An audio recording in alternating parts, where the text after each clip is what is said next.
अगर कोई मुझसे पूछे कि मेरी 42 साल की जिंदगी का सबसे यादगार पल कौन सा था, तो मैं कहूंगी कि वो दिन नहीं था जब मैंने तलाक के पेपर पर साइन किए। न ही वो रात जब मैंने 6 साल तक बेनतीजा कहलाने के बाद शावर में रोते हुए बिताई। मैं कहूंगी कि वो पल था जब मेरे बेटे ने एम्पोरियम मॉल के पार्किंग में मेरी तरफ एक खरीदारी की गाड़ी धकेली, ठीक उसी समय जब मेरे पूर्व पति ने मुझसे पूछा कि क्या मैंने बच्चे पैदा कर लिए। सभी कुछ एक साधारण नवंबर के शनिवार को शुरू हुआ। पार्किंग में धूप तीखी थी और भोपाल की गर्मी ने हवा को गर्म कर दिया था। गब्बू और मैंने एक बड़े भारतीय किराना स्टोर में जाकर हमारे पारंपरिक दाल चावल के लिए सामग्री खरीदने का फैसला किया। वह उत्साहित था क्योंकि वह चटनी और पनीर चुन सकता था। माँ, क्या मैं चटनी ले सकता हूँ? उसने पूछा। उसकी आंखों में चमक थी। बिल्कुल बेटे, जब तुम खत्म करो तो मुझे बाहर मिलना। मैं सामान कार में रख दूंगी। मैं अपने शेवले ओनिक्स की ओर बढ़ी, जो मुख्य प्रवेश द्वार के पास पार्क किया हुआ था। पीछे मॉल में हलचल थी। परिवार अंदर बाहर आ रहे थे। बच्चों की दौड़ भाग थी और सप्ताहांत की चहल पहल थी। मैंने ट्रंक खोला और खरीदारी की थैलियों को व्यवस्थित करना शुरू किया। तभी मैंने एक आवाज सुनी, जिसे मैंने 10 साल से नहीं सुना था। देखो, कौन आया है? मेरी रीढ़ की हड्डी में सिहरन दौड़ गई। मैंने धीरे धीरे मुड़कर देखा। रोहित मेहरा। वह एक सफेद पिकअप ट्रक के पास खड़ा था। ड्राइवर की सीट का दरवाजा खुला था और उसने नीले रंग की पोलो शर्ट पहनी हुई थी और धूप के चश्मे को सिर पर रखा था। उसके बालों के किनारे सफेद हो गए थे। चेहरा थोड़ा भरा हुआ था, लेकिन मुस्कान वहीं थी। वह मुस्कान जो झड़ छुपाती थी। काफी समय हो गया कमला, उसने कहा, हाथों को जेब में डाले करीब आता हुआ। मैंने एक शिष्टता से सिर हिलाया। सच में? वह कुछ कदम की दूरी पर रुका, सिर झुकाकर मुझे आंकता हुआ। तुम बदल गई हो, लेकिन पतली हो। तलाक ने तुम्हें अच्छा किया, लगता है। हर शब्द में वही तान थी जो मुझे बहुत अच्छी तरह पता थी। ये प्रशंसा नहीं थी, ये विश्लेषण, निर्णय और बातचीत की आड़ में नियंत्रण था। मैं ठीक हूं, मैंने कहा, ट्रंक को जोर से बंद करते हुए।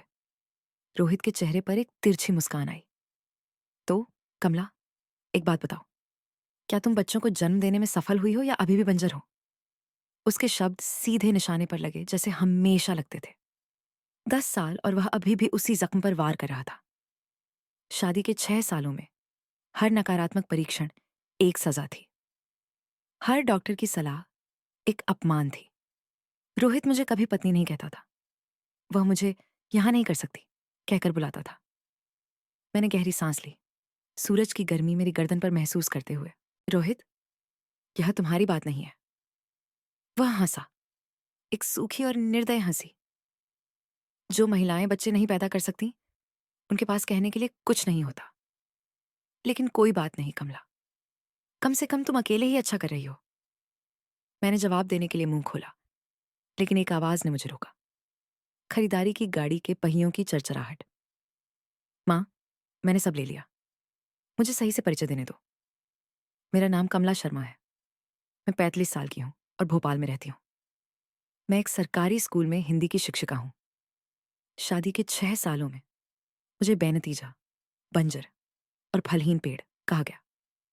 मैंने ऐसे इलाज करवाए जो मुझे थका देते थे। ऐसे डॉक्टरों से मिली जो सिर हिलाते थे सहानुभूति में, और एक सास से जो मुझे ऐसे देखती थी जैसे मैं एक टूटी हुई मशीन हूं जिसे बदलने की जरूरत है। लेकिन 10 साल पहले, अकेली, बिना पति, बिना सहारे, बिना किसी के, खुद से कहते हुए कि मैं कर सकूंगी, मैंने अपनी जिंदगी का सबसे साहसी फैसला लिया। मैंने क्लिनिक में सुरक्षित रखा अंतिम भ्रूण इस्तेमाल किया, और कुछ महीनों बाद मैंने गब्बू को अपनी बाहों में थामा। मेरा चमत्कार, मेरी यह साबित करने वाली चीज कि मैं कभी समस्या नहीं थी। और अब 10 साल बाद वह आदमी जिसने मुझे छोड़ दिया था क्योंकि मैं उसे बच्चा नहीं दे सकी, अब अपनी आंखों से देख रहा था कि वह गलत था। मुझे बताओ, ये स्थिति आपके लिए क्या दर्शाती है? अपमान, चुपचाप बदला, ईश्वर की न्याय? और मुझे बताओ कि आप यह कहानी कहां से सुन रहे हैं और वहां क्या समय है? रोहित का चेहरा पीला पड़ गया। उसके होंठ कांप रहे थे। धीरे धीरे उसने अपना सिर घुमाया। गब्बू गाड़ी को धकेलते हुए, मुस्कुराते हुए, हवा में उसके भूरे बाल उड़ रहे थे, अपनी ग्रेमियों की टी शर्ट और खुली जूतियों में। गाड़ी भर गई थी पास्ता, टमाटर की चटनी, पनीर और 2 पैकेट बिस्किटों से, जिनके लिए उसने मुझसे वादा किया था कि मैं नहीं देखूंगी। वह सीधे मेरी ओर दौड़ा और मेरी कमर के चारों ओर बाहें डाल दी। माँ, मैंने पनीर और गुड़ की चटनी भी ली है, क्या मैं दोनों ले जा सकता हूँ? मैंने उसके बालों में हाथ फेरा, बिना रोहित की ओर देखे। हाँ बेटे, सब कुछ ट्रंक में रख दो। गब्बू ने शिष्टता से रोहित को देखा। नमस्ते चाचा। रोहित का चेहरा पीला पड़ गया। उसके होंठ कांप रहे थे। उसने मुंह खोला लेकिन कोई आवाज नहीं निकली। माँ, गब्बू ने दोहराया, अभी भी मुझे गले लगाते हुए। हाँ बेटे, मैंने धीरे से जवाब दिया। ये गब्बू है। मेरा बेटा? रोहित पीछे हट गया, हल्का सा लड़खड़ाते हुए। तुम्हारा बेटा? मैंने सीधे उसकी आंखों में देखते हुए कहा। उसकी उम्र 10 साल है। रोहित के चेहरे से रंग पूरी तरह गायब हो गया। उसने गब्बू की ओर, फिर मेरी ओर और फिर से गब्बू की ओर देखा, जैसे वह एक असंभव पहेली को सुलझाने की कोशिश कर रहा हो। गब्बू ने सामान को ट्रंक में रखा, ध्यान भंग किए बिना। वह एक गाना गुनगुनाने लगा। कमला शर्मा ने स्कूल में सीखे गाने की धुन पर सिर हिलाते हुए कहा, चलो मम्मी, अब हम चल सकते हैं। मैंने डिक्की बंद की और उसका हाथ थाम लिया। चलो, हाँ। लेकिन कार में बैठने से पहले मैंने रोहित मेहरा को एक आखिरी बार देखा। वह वहीं खड़ा था, चुप, जैसे कोई टूट चुकी मूर्ति। वह आदमी जिसने सालों तक मुझे बताया कि मैं कभी मां नहीं बनूंगी, आज सच का सामना कर रहा था। रोहित, मैंने शांत लेकिन दृढ़ स्वर में कहा, बस तुम्हें पता हो, उसका नाम गब्बू है और वह जीवन का सबसे बेहतरीन उपहार है जो मुझे मिला है। मैंने कार में प्रवेश किया। गब्बू ने सीट बेल्ट लगाई, अभी भी गुनगुनाते हुए। मैंने इंजन चालू किया और पार्किंग से बाहर निकल गए, रोहित को वहीं अकेला छोड़ते हुए, जो असंभवता को समझने की कोशिश कर रहा था। लेकिन जब हम भोपाल की सड़कों पर घर की ओर बढ़ रहे थे, मेरा दिल तेजी से धड़कने लगा, क्योंकि मुझे पता था कि यह खत्म नहीं हुआ है। रोहित कभी चीजों को ऐसे खत्म नहीं होने देता था। मुझे बताओ, तुम्हारे लिए यह स्थिति क्या दर्शाती है? धोखा, अपमान या चुप्पी में प्रतिशोध? और मुझे बताओ, तुम इस कहानी को कहां से सुन रहे हो और वहां अब क्या समय हो रहा है? 10 साल पहले मैं एक अलग इंसान थी। मैं भोपाल के एक मोहल्ले में रोहित के साथ एक सुंदर घर में रहती थी, जिसमें आगे बागीचा और पीछे एक चूल्हा था। वह एक लॉजिस्टिक्स कंपनी में काम करता था और मैं एक सरकारी स्कूल में हिंदी पढ़ाती थी। जिंदगी अपनी जगह पर सही लग रही थी, लेकिन ऐसा नहीं था। जब हम शादी के 2 साल पूरे कर चुके थे, तब हमने बच्चों के लिए कोशिश करना शुरू किया। शुरुआत में आशा थी, फिर चिंता और फिर आतंक। सालों साल, सालों की डॉक्टरों की सलाहें, जांचें, हार्मोन जो मुझे चक्कर में डाल देते थे। 6 सालों की उम्मीद जो हर महीने मुरझा जाती थी। और हर साल रोहित मुझसे और दूर होता गया। उसने कभी चिल्लाया नहीं, उसे इसकी जरूरत नहीं थी। उसके शब्दों की धार किसी भी चीख से गहरी थी।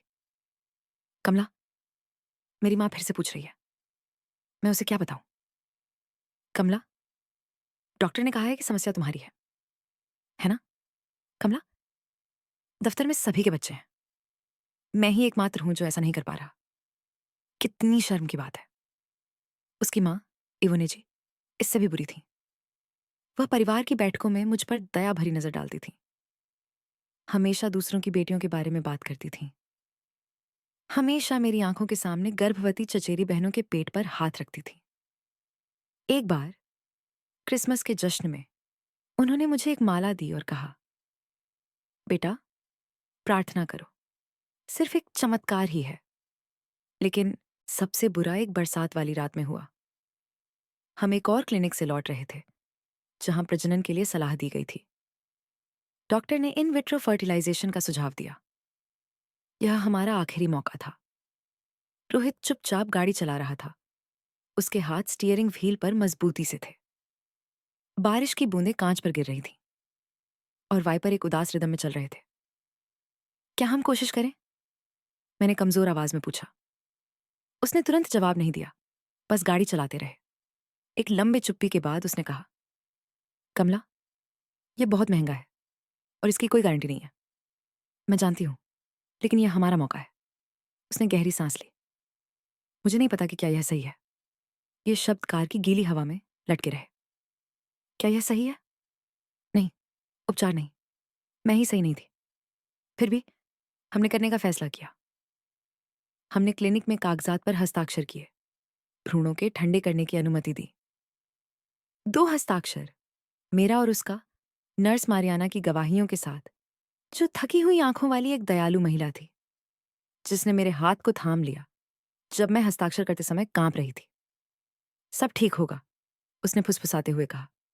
विश्वास रखो। लेकिन यह नहीं हुआ। 3 प्रयास, 3 असफलताएं, और हर असफलता पर रोहित मुझसे और दूर होता गया। वह सोफे पर सोने लगा, देर रात तक काम करता रहा। उसने मुझे छूना बंद कर दिया, मेरी आंखों में देखना बंद कर दिया। फिर एक रविवार की सुबह, जब मैं कॉफी बना रही थी, वह रसोई में आया। वह बाहर जाने के कपड़ों में था। कमला, मैं और सहन नहीं कर सकता। मेरा हाथ हवा में रुक गया, कप को पकड़े हुए। मुझे सच में एक परिवार चाहिए, और तुम मुझे यह नहीं दे सकती। मैंने महसूस किया कि मेरे पैर कमजोर पड़ गए। मैं सिंक पर सहारा लेने लगी। रोहित, मैंने फैसला कर लिया है। मैं सोमवार को अपने वकील से बात करूंगी। वह बिना चिल्लाए, बिना दरवाजा बंद किए, बस बाहर चला गया। 2 महीने बाद हम तलाकशुदा थे। मैंने एक छोटे से 2 बेडरूम के अपार्टमेंट में शिफ्ट कर लिया। दीवारें पतली थीं, फर्श चरमराता था, और शॉवर गर्म होने में एक युग लेता था। लेकिन यह मेरा था, सुरक्षित और शांत। फिर एक दिन क्लिनिक का फोन आया। सेनियोर कमला, यहाँ डो, पावला बोल रही हैं। हमारे पास एक ठंडा भ्रूण है। क्या आप फिर से कोशिश करना चाहेंगी? मैं बिस्तर के किनारे बैठी थी। फोन मेरे हाथ में कांप रहा था। अपार्टमेंट खाली था, सिर्फ मैं और छत पर धीरे धीरे घूमता पंखा। कितना खर्च होगा? उन्होंने मुझे कीमतें बताई। मेरे पास कुछ पैसे थे, बहुत नहीं, लेकिन एक प्रयास के लिए वे पर्याप्त। मैं कोशिश करना चाहती हूँ, मैंने फुसफुसाते हुए कहा। क्या आप सुनिश्चित हैं? आप अब अकेली हैं। ये कठिन होगा, मुझे यकीन है। फिर मैंने गब्बू को अपनी बाहों में थाम लिया, छोटा, गर्म, मेरे सीने के खिलाफ हल्की सांस लेते हुए, आंखें बंद, मुट्ठियां बंद। और उस पल में, जब मेरे चेहरे पर आंसू बह रहे थे, मैंने समझा, माँ वह नहीं होती जो तुम्हें आसानी से जन्म देती है। माँ वह होती है जो रुकती है, जो लड़ती है, जो चुनती है। गब्बू मजबूत और स्वस्थ पड़ा हुआ, 10 साल की उम्र में। वह चालाक, मजेदार और स्नेही था। उसे रॉकेट बनाना, स्कूल के दोस्तों के साथ फुटबॉल खेलना, और सप्ताहांत पर मुझे बर्फी बनाना बहुत पसंद था। उसे रोहित के बारे में कुछ नहीं पता था, अभी तक नहीं। और मैं चाहती थी कि मैं उसे इससे अधिकतम समय तक बचा सकूं। लेकिन अब, उस पार्किंग में हुई मुलाकात के बाद, मैं जानती थी कि रोहित बस इतना नहीं करेगा, फिर से गायब हो जाएगा। उस रात गब्बू को सुलाने के बाद मैं एक कप चाय के साथ सोफे पर बैठ गई। मेरा मोबाइल मेज पर पड़ा हुआ था, चुपचाप, लेकिन मुझे लगा कि वह बजने वाला है। कोई संदेश आने वाला है, अतीत फिर से दस्तक देने वाला है। और मैं सही थी। रात के 11 से 1 बजे मोबाइल वाइब्रेट हुआ। अनजान नंबर। मैंने संदेश खोला। कमला, हमें बात करनी है। वह बच्चा, वह मेरा बेटा है। मेरा दिल तेजी से धड़कने लगा, हाथ पसीने से भरे हो गए। कप मेरे हाथों से फिसलने ही वाला था। मैंने गहरी सांस ली और जवाब टाइप किया। मैंने गहरी सांस ली और जवाब टाइप किया। रोहित, तुमने सहमति पत्र पर हस्ताक्षर किए थे। तुम जानते थे कि मैं भ्रूण का इस्तेमाल कर सकती थी। यह तुम्हारी भी पसंद थी। जवाब लगभग तुरंत आया। कमला, मुझे बेवकूफ मत बनाओ। यह 10 साल पहले की बात है। हालात बदल गए हैं।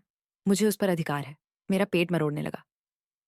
मैंने नंबर ब्लॉक किया और अंजलि को फोन किया, जो मेरे तलाक में मेरी मदद कर रही थी। कमला, उनकी आवाज सुस्त थी, लेकिन सतर्क। क्या समय हो रहा है? उसने गब्बू के बारे में जान लिया है। दूसरी तरफ चुप्पी। फिर एक गहरी सांस। मुझे सब कुछ चाहिए। मूल सहमति पत्र, क्लिनिक के रिकॉर्ड, स्कूल के दस्तावेज, सब कुछ जो साबित करे कि तुम पिछले 10 सालों से उसकी एकमात्र जिम्मेदार हो। मेरे पास सब कुछ सुरक्षित है। बहुत अच्छा। कल सुबह 9 बजे मेरे ऑफिस में मैंने फोन रखा और छत की ओर देखने लगी। सड़क की रोशनी खिड़की से अंदर आ रही थी। दीवार पर छायाएं बना रही थी। गब्बू बगल के कमरे में सो रहा था, सबसे बेखबर। 3 दिन बाद जब मैं काम कर रही थी, मेरा मोबाइल बजा। ये स्कूल की प्रिंसिपल थी, सीनियरा कमला। उनकी आवाज तनाव में थी। मुझे आपको एक स्थिति के बारे में बताना है। आज एक आदमी यहां आया था जो गब्बू के बारे में पूछ रहा था। उसने कहा कि वह उसका पिता है। मेरा खून जम गया। क्या आपने उसे अंदर आने दिया? नहीं, बिल्कुल नहीं। लेकिन वह खेल के दौरान सड़क के उस पार से देख रहा था। सुरक्षा ने उसे बाहर जाने के लिए कहा। मैंने सोचा आपको सूचित करना बेहतर है। मैंने हाथों में थरथराहट के साथ फोन रखा। रोहित केवल पूछ नहीं रहा था, वह शिकार कर रहा था। और यह तो बस शुरुआत थी। सोमवार की सुबह डोयाए अंजलि का ऑफिस भोपाल के केंद्र में एक पुरानी इमारत में था, कोर्ट के पास। मैंने हर कदम पर चरचराते लकड़ी के सीढ़ियों पर चढ़ते हुए उन सभी दस्तावेजों की फाइल पकड़ी जो उसने मांगी थी। प्रतीक्षा कक्ष में कॉफी और कागज की गंध थी।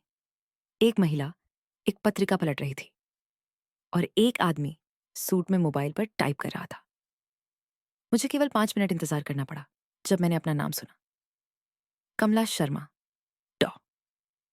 अंजलि अपने ऑफिस के दरवाजे पर खड़ी थी, बालों में बंधी छोटी, चश्मा, गंभीर लेकिन दयालु चेहरा। उसने 10 साल पहले मेरे तलाक में मेरी मदद की थी। वह जानती थी कि रोहित ने मुझे कितनी चोटें दी हैं।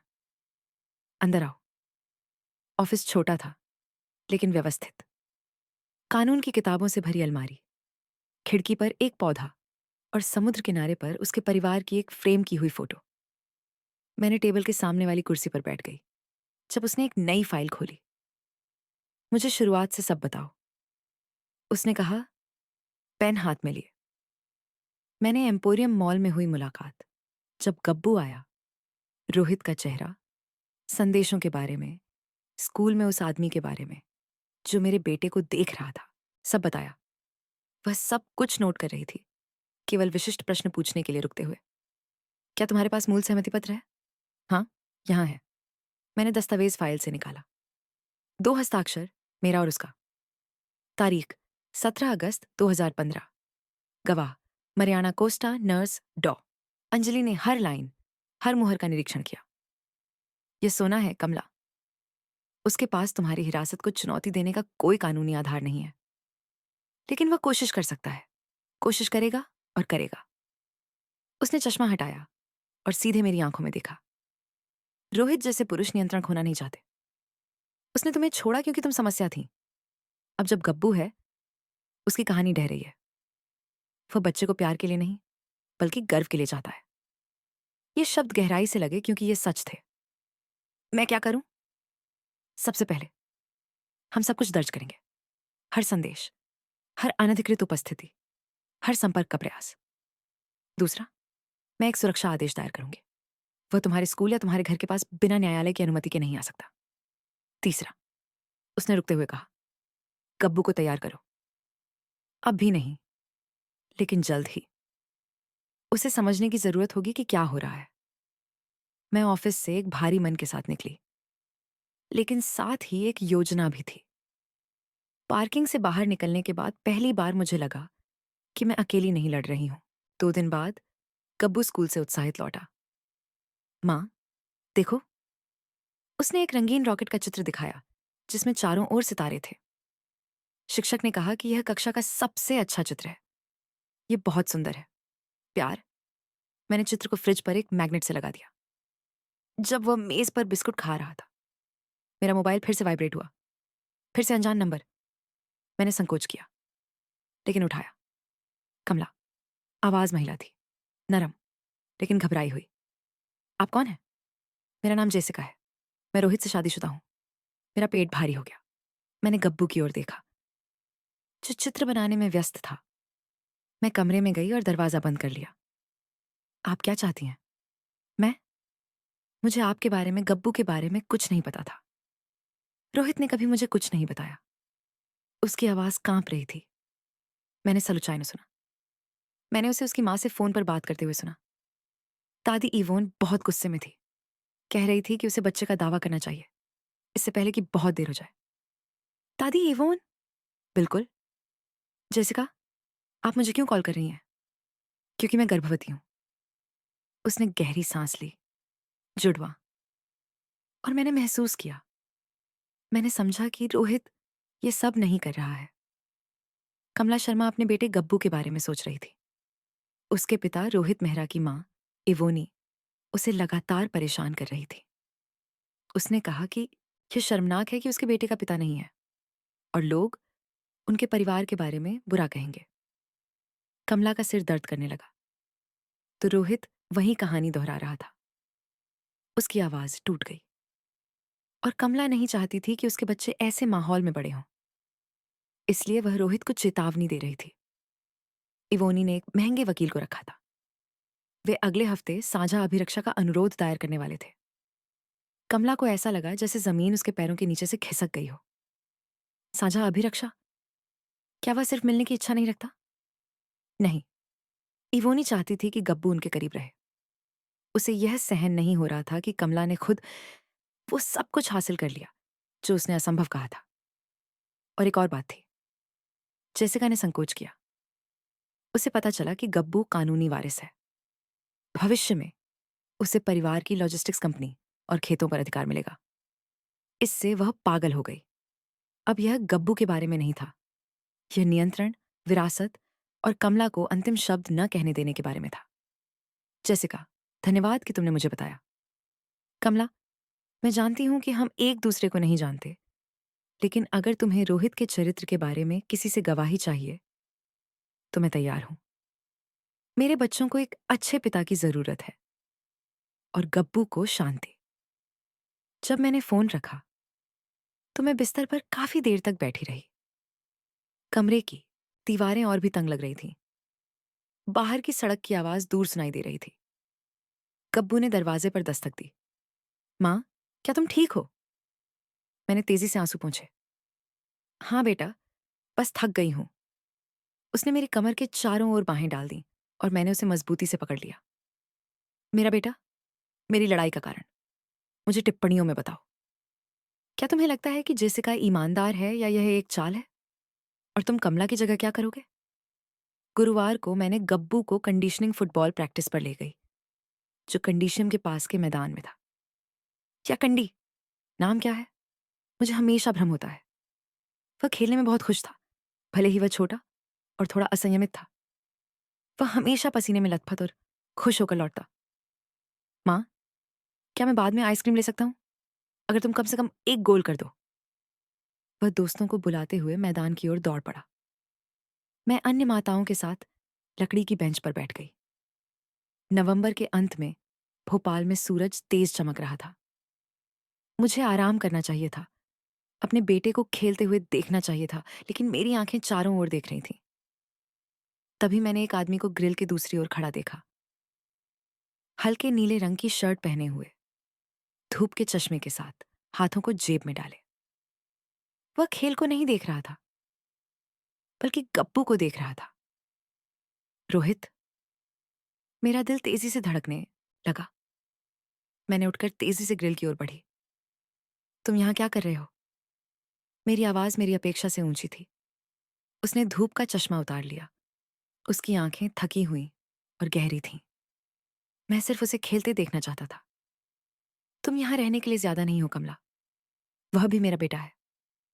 नहीं, तुम कागज पर उसके पिता थे, लेकिन तुम कभी भी मौजूद नहीं रहे।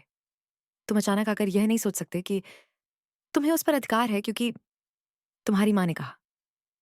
वह एक कदम पीछे हट गया, जैसे मैंने उसे थप्पड़ मारा हो। मेरी माँ मुझ पर शासन नहीं करती। रोहित, तुमने अपनी माँ को 35 साल तक अपनी जिंदगी पर नियंत्रण करने दिया। उसने हमारा विवाह तोड़ दिया और अब वह गब्बू की शांति को नष्ट करने की कोशिश कर रही है। उसने जवाब देने के लिए मुंह खोला, लेकिन एक आवाज ने उसे रोका। क्या यहां कोई समस्या है? ये कोच था।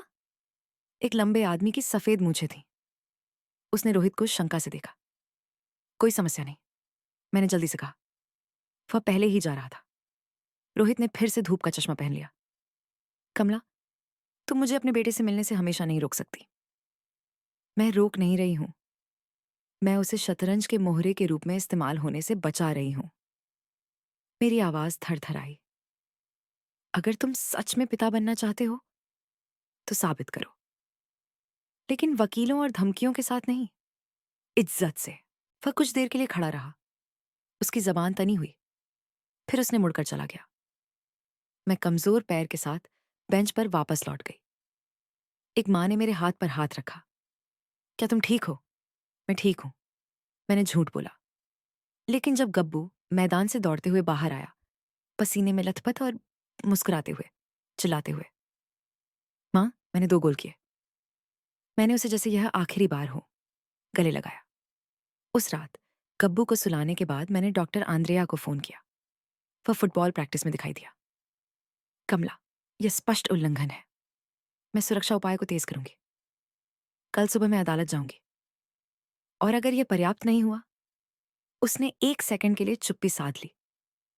फिर हम अदालत के लिए तैयार होंगे और सच दिखाएंगे कि तुम गब्बू की एकमात्र मां हो और कोई महंगा वकील इसे नहीं बदल सकता। जब मैंने फोन रखा तो मैंने लैपटॉप खोला और सब कुछ व्यवस्थित करना शुरू किया। गब्बू के स्कूल में तस्वीरें, रिपोर्ट कार्ड, मेडिकल सर्टिफिकेट, जन्मदिन के कार्ड जो मैंने रखे थे, उसके द्वारा बनाए गए चित्र, हमारी साझा जिंदगी का हर टुकड़ा। क्योंकि अगर इवोनी युद्ध चाहती थी तो मेरे पास एक ऐसा हथियार था जो कभी भी उसके पास नहीं होगा। सच। शुक्रवार की सुबह एक पत्र आया। सफेद, मोटा, आधिकारिक लिफाफा, आंद्रे और सोजा एडवोकेसी कार्यालय का लोगो। मैंने कांपते हाथों से खोला। साझा अभिरक्षा और संपर्क नियमों का अनुरोध। आवेदक रोहित मेहरा। आवेदिका कमला शर्मा। मैंने हर लाइन, हर बेतुके तर्क को पढ़ा। आवेदक छोटे का जैविक पिता अपने पैतृक अधिकारों का प्रयोग करना चाहता है। आवेदिका ने पिता और पुत्र के बीच स्वस्थ संपर्क को रोक दिया है। झूठ, सभी झूठ, झूठ। लेकिन सबसे बुरी बात तो अंत में थी। 9 दिसंबर को दोपहर 2 बजे भोपाल के फोरम में एक प्रारंभिक सुनवाई निर्धारित थी। 2 हफ्ते। मेरे पास अपनी जिंदगी की लड़ाई के लिए तैयारी करने के लिए सिर्फ 2 हफ्ते थे। मैंने दस्तावेज की तस्वीर खींची और प्रिया को भेज दी। जवाब सेकंडों में आया। हम इसे जीतेंगे, मुझ पर भरोसा करो। लेकिन जब मैं अपने अपार्टमेंट के सोफे पर अकेली बैठी, चारों ओर भारी सन्नाटा था, मैंने आखिरकार अपनी आंखों से आंसू बहने दिए। डर से नहीं, बल्कि गुस्से से। गुस्सा इस बात का कि मुझे साबित करना पड़ रहा है कि मैं एक मां हूं। गुस्सा रोहित पर, जो कमजोर था। गुस्सा आंटी इवोन पर, जो अपने पोते को एक ट्रॉफी की तरह मानती थी। गब्बू कमरे के दरवाजे पर आया, अपनी आंखें रगड़ते हुए। मां, क्या तुम रो रही हो? मैंने जल्दी से अपना चेहरा साफ किया। नहीं बेटा, बस आंख में धूल चली गई है। वह मेरे गोद में बैठ गया। भले ही उसके लिए यह अब बहुत बड़ा हो गया था। अगर तुम उदास हो तो मैं तुम्हारे लिए एक चित्र बना सकता हूं। मैंने उसे मजबूती से गले लगाया। तुम बस मौजूद रहकर ही सब कुछ बेहतर बनाते हो। और उस पल अपने बेटे के चेहरे को देखते हुए मुझे पता चला, यह मायने नहीं रखता कि आंटी इवोन ने कितने वकील रखे थे या परिवार मेहरा के पास कितना पैसा था। गब्बू मेरा है और मैं आखिरी दम तक लड़ूंगी। क्योंकि मां वह नहीं होती जो कन्वीनियंस पर आती है। मां वह होती है जो तब भी रहती है जब दुनिया बिखर जाती है। और मैं हमेशा रहती हूं। 9 दिसंबर का दिन ठंडा और बादलों से भरा था। ऐसा दिन जब भोपाल का आसमान धूसर और भारी हो जाता है, जैसे वह भी एक फैसला सुनने का इंतजार कर रहा हो। गब्बू ने सामान्यतः नाश्ता किया, जैम के साथ टोस्ट चबाते हुए, और पूछा कि क्या वह अपने चित्रों की किताब पड़ोसी के घर ले जा सकता है, जहां वह तब तक रहेगा जब तक मैं बड़े लोगों के काम ना निपटा लूं। बिल्कुल बेटा, आंटी रजनी को तुम्हारे चित्र बहुत पसंद है। उसने मुझे बाहर निकलने से पहले गले लगाया। मां, क्या तुम डरी हुई हो? बच्चे सब कुछ महसूस करते हैं। थोड़ी देर छिपाना बेकार है। मैंने माना। लेकिन जानती हो, मुझे साहसी बनाता है तुम। उसने मुस्कुराया और भागते हुए बाहर चला गया। जब दरवाजा बंद हुआ, मैंने 30 सेकंड के लिए आंसू बहने दिए, बस 30। फिर मैंने अपना चेहरा साफ किया, अपनी नीली जैकेट पहनी और सभी दस्तावेजों का फोल्डर उठाया। डॉ प्रिया ने मुझे भोपाल के फोरम के सामने एक प्याला इस बजे मिलाया। उसने एक बेहतरीन काले सूट में अपनी चमकीली लेदर की फाइल थाम रखी थी और उसके बाल एक सुंदर बन में बंधे थे। उसके पास जेसिका थी, रोहित की पत्नी, स्पष्ट रूप से गर्भवती थी। उसके गोलाकार पेट पर हल्का नीला ड्रेस था। वह नर्वस लग रही थी, हाथों को आपस में लपेटे हुए, लेकिन उसकी नजरें दृढ़ थीं। आने के लिए धन्यवाद, मैंने धीरे से कहा। मेरे बच्चों को साहस दिखाते हुए बड़े होते देखना चाहिए, न कि डरपोक होते, उसने जवाब दिया। हम साथ में इमारत में प्रवेश कर गईं। वहां की गंध सभी फोरम जैसी थी, पुराना कागज, वेनेर की लकड़ी और तनाव। हम दूसरे मंजिल पर पहुंचे, जहां पारिवारिक न्यायालय था, और फिर मैंने उन्हें देखा। रोहित एक लकड़ी की बेंच पर बैठा था। उसके पास आंटी इवोन थी। उसने एक बेहतरीन बेड सेट पहन रखा था। उसके बाल सफेद थे और अच्छे से सजे हुए थे। और वह अभिव्यक्ति, जिसे मैं अच्छी तरह से जानती थी, शिक्षा के मुखौटे के पीछे छिपी हुई श्रेष्ठता। दूसरी तरफ एक महंगे ग्रे सूट में एक आदमी कागज पलट रहा था, उनका वकील। जब आंटी इवोन ने मुझे देखा तो उसका चेहरा कठोर हो गया। जब उसने जेसिका को देखा तो वह पीली पड़ गई। वह यहां क्या कर रही है? आंटी इवोन ने रोहित से फुसफुसाते हुए कहा। जेसिका ने मेरा हाथ थामे रखा और कुछ नहीं कहा, बस मजबूती से खड़ी रही। रोहित ने मां का जवाब नहीं दिया। उसने जमीन की ओर देखा। उसका जबड़ा तना हुआ था। सुनवाई का कक्ष छोटा था, एक लंबी लकड़ी की मेज, दोनों तरफ कुर्सियां और सिर की ओर न्यायाधीश डॉ हेलेना मार्टिन्स थीं। उनके बाल छोटे और भूरे थे। पढ़ने के चश्मे एक श्रृंखला पर लटके हुए थे। गंभीर लेकिन न्यायपूर्ण अभिव्यक्ति। मैंने डॉ प्रिया के पास बैठ गई।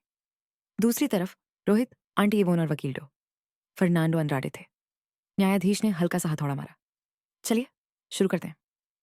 मामला नंबर 3, 1520, साझा संरक्षण का अनुरोध। सेनोर आंद्रे, आप शुरुआत कर सकते हैं। रोहित का वकील खड़ा हुआ, गहरी आवाज, आत्मविश्वास से भरा रुख। आपकी महिमा, मेरे मुवक्किल रोहित हेनरिक मेहरा छोटे गब्बू का जैविक पिता है। वह अपने माता पिता के अधिकारों का प्रयोग करना चाहता है, जिन्हें मांगकर्ता ने 10 सालों तक नकारा। श्री मेहरा अपने बेटे को एक बेहतर जीवन देने के लिए तैयार हैं, जिसमें निजी शिक्षा, यात्रा और ऐसे अवसर जो मां अकेले प्रदान नहीं कर सकती। मेरा पेट मरोड़ने लगा।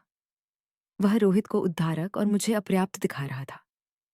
डॉ प्रिया ने शांतिपूर्वक खड़ी होकर कहा, आपकी महिमा, मांगकर्ता जैविक पितृत्व को नकारती नहीं है, लेकिन पितृत्व केवल डीएनए नहीं है। यह उपस्थिति है, यह जिम्मेदारी है, यह चुनाव है। और श्री मेहरा ने 10 साल पहले एक चुनाव किया था। उन्होंने एक सहमति पत्र पर हस्ताक्षर किए, जिससे मांगकर्ता को तलाक के बाद ठंडे भ्रूणों का उपयोग करने की अनुमति दी। वह जानते थे। उन्होंने सहमति दी और एक पूरी दशक तक पिता बनने में कोई रुचि नहीं दिखाई। उसने न्यायाधीश की मेज पर दस्तावेज रखा। मूल सहमति पत्र, हस्ताक्षरित, मुहरबंद, क्लिनिक प्रजनन की नर्स मारियाना कोस्टा द्वारा गवाह। न्यायाधीश ने कागज उठाया और चुपचाप पढ़ा। हर सेकंड एक शाश्वतता जैसा लग रहा था। सेनोर मेहरा, न्यायाधीश ने रोहित की ओर देखते हुए कहा, क्या आपने इस दस्तावेज पर हस्ताक्षर किए थे? रोहित ने संकोच किया, वकील को देखा, मां को देखा, फिर धीरे से कहा, हाँ। क्या आपको पता था कि श्रीमती कमला इसका उपयोग कर सकती हैं, भले ही तलाक हो जाए? चुप्पी। सेनोर मेहरा, सवाल का जवाब दें। मैं जानता था, लेकिन मुझे नहीं लगा कि वह वास्तव में ऐसा करेगी। डॉ प्रिया ने समय बर्बाद नहीं किया। तो आप, कमला शर्मा ने एक कानूनी दस्तावेज पर हस्ताक्षर किए। क्या आपने कभी ऐसा किया है, बिना विश्वास किए कि यह वैध होगा? या क्या आपने इसलिए हस्ताक्षर किए क्योंकि आप जानते थे कि कमला को मां बनने का मौका मिलना चाहिए, भले ही रोहित पिता बनने की हिम्मत नहीं जुटा सके? डॉक्टर आंद्रे ने हस्तक्षेप करने की कोशिश की। आपकी अनुमति, मान्यवर। वकील ने आपत्ति की। जज ने कहा, मैं श्री मेहरा की प्रतिक्रिया सुनना चाहती हूँ। रोहित ने अपनी आंखें बंद की। जब उसने उन्हें खोला तो उनमें कुछ टूटा हुआ था। मैंने हस्ताक्षर किए क्योंकि उसने मुझसे विनती की, क्योंकि मुझे पता था कि वह इसे डिजर्व करती है। लेकिन मैं तैयार नहीं था। मैं कभी तैयार नहीं रहा। कमरे में पूर्ण चुप्पी छा गई। दादी इवोन ने गुस्से में फुसफुसाया, रोहित, तुम क्या कर रहे हो? उसने पहली बार उसे अनसुना कर दिया। क्या आप कभी किसी का सामना करने पर मजबूर हुए हैं जिसने आपकी जिंदगी को नियंत्रित करने की कोशिश की? कैसा अनुभव था? डॉक्टर आंद्रे ने आगे कहा, मान्यवर, मेरे पास 10 वर्षों के दस्तावेज हैं। स्कूल की रिपोर्ट कार्ड, मेडिकल सर्टिफिकेट, जन्मदिन की तस्वीरें, स्कूल की पार्टियों, फुटबॉल प्रतियोगिताओं की।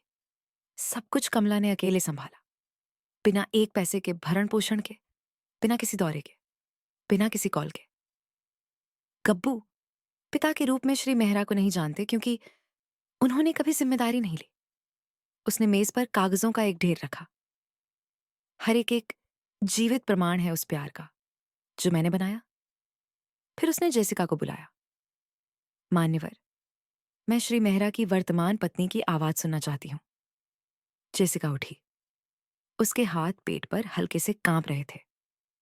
वह आगे बढ़ी और सच्चाई कहने की शपथ ली।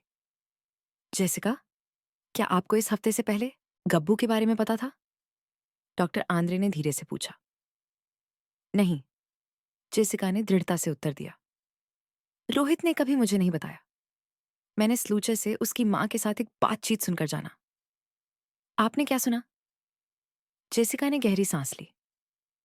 मैंने दादी इवोन को कहते सुना कि रोहित को बच्चे का दावा करना चाहिए, नहीं तो यह शर्म की बात होगी। लोग सिल्वा परिवार के बारे में बुरा कहेंगे। दादी इवोन अचानक खड़ी हो गई। यह झूठ है। चुप्पी छा गई। जज ने हथौड़ा मारा। बैठिए, महोदया। जेसिका ने आंसू बहाते हुए कहा, रोहित गब्बू को प्यार के लिए नहीं चाहता। वह केवल इसलिए चाहता है क्योंकि उसकी मां उसे शांति नहीं देने दे रही।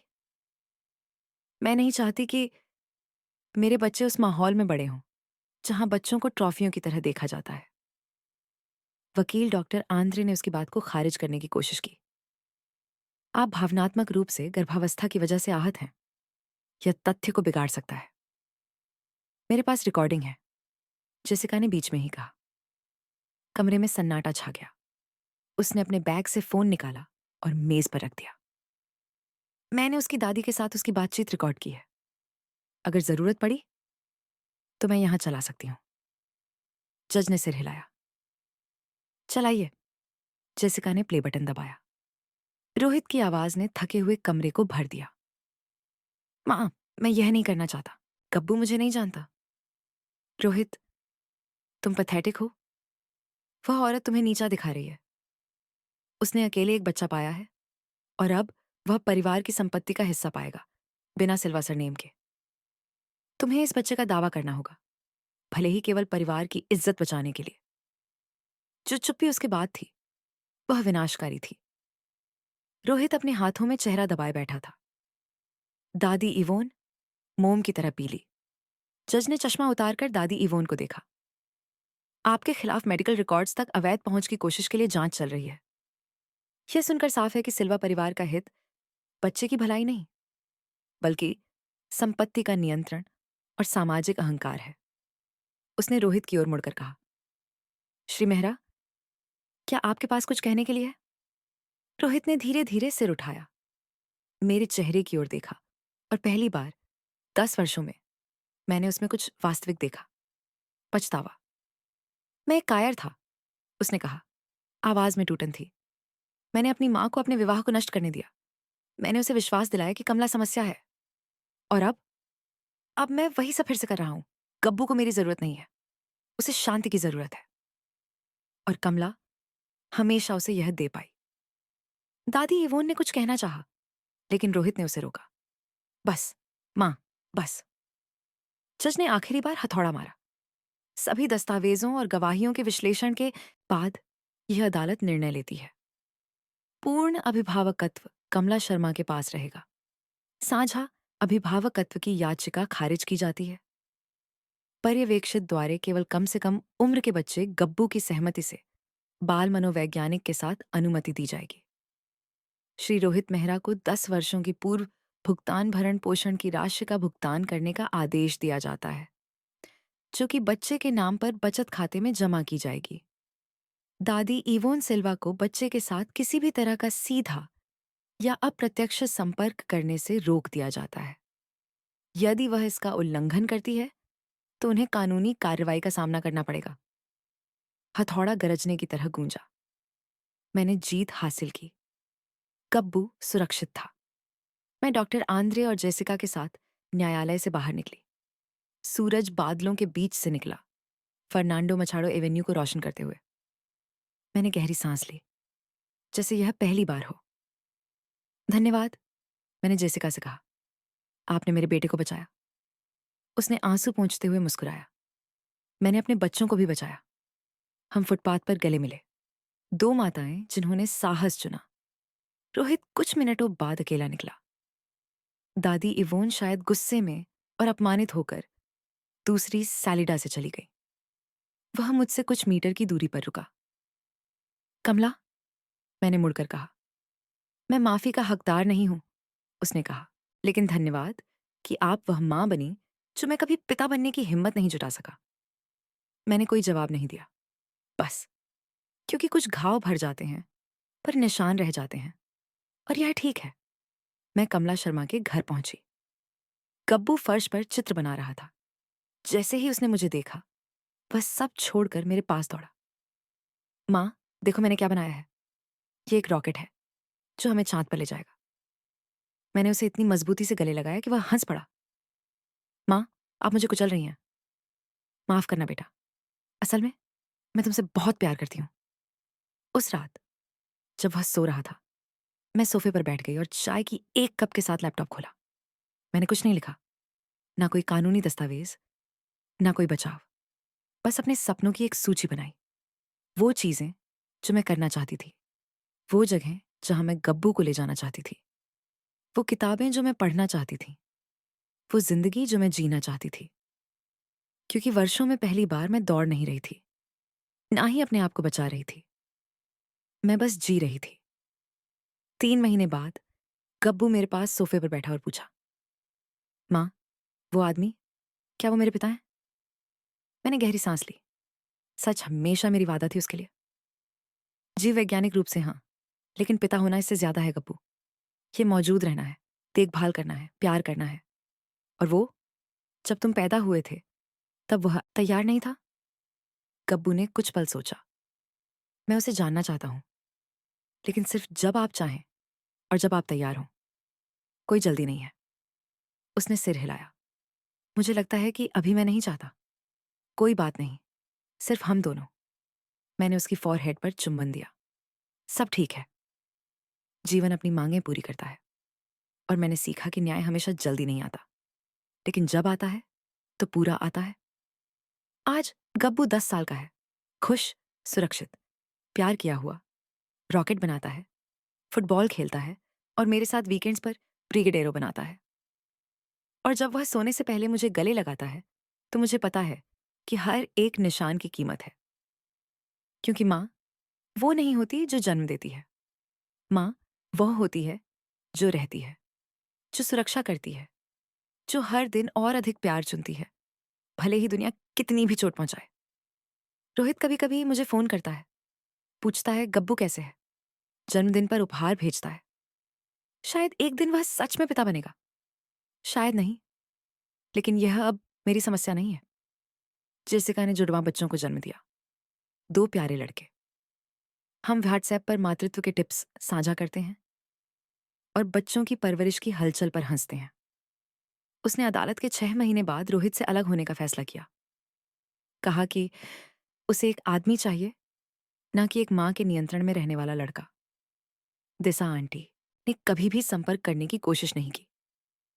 मैंने सुना है कि वह फ्लोरियानोपोलिस चली गई, भोपाल से दूर, सार्वजनिक शर्म से दूर। और ईमानदारी से कहूं तो मैं अब उसके बारे में नहीं सोचती, क्योंकि अंत में सबसे अच्छी प्रतिशोध यह नहीं है कि आप अपने दुख देने वाले को नष्ट करें, बल्कि एक इतनी खूबसूरत जिंदगी बनाएं कि वे अप्रासंगिक हो जाएं। और यहाँ मैं हूं, एक सिंगल माँ, शिक्षिका, एक महिला जो कभी टूटी हुई कहलाती थी और आज पूरी महसूस करती है। अगर आप भी इसी तरह की स्थिति से गुजर रहे हैं, अगर किसी ने आपको कहा कि आप पर्याप्त नहीं हैं, तो मुझे आपको एक बात बताने दें। आप हैं, आप हमेशा से थे।